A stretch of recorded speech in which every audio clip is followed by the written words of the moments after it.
একজন মেয়ে তার বাবা মায়ের ঘর ছেড়ে আসে, স্বামীর ঘরকে নিজের ঘর মনে করে।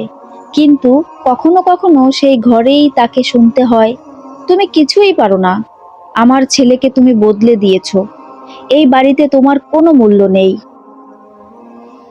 মনে রাখবেন, কথার আঘাতও আঘাত, অপমান, তুচ্ছ তাচ্ছিল্য, সবসময় দোষ ধরা, এসবও মানসিক নির্যাতন।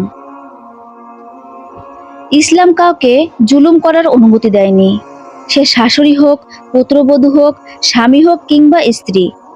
জুলুম, অপমান ও অন্যায় কারো জন্য বৈধ নয়। শাশুড়ি মা, মনে রাখবেন, আপনার পুত্রবধূ আপনার প্রতিদ্বন্দ্বী নয়, সে আপনার ছেলের জীবনের একজন সঙ্গী। আপনি যদি তাকে ভালোবাসা দেন, সেও আপনাকে সম্মান দেওয়া শিখবে।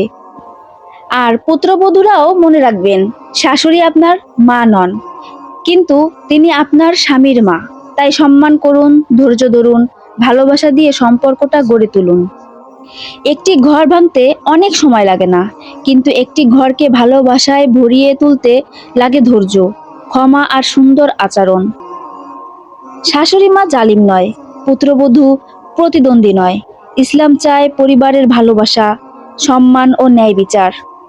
যে ঘরে জুলুম থাকে সেখানে শান্তি থাকে না, আর যে ঘরে আল্লাহর ভয়, ভালোবাসা ও সম্মান থাকে, সেই ঘরই হয় জান্নাতের মতো সুন্দর।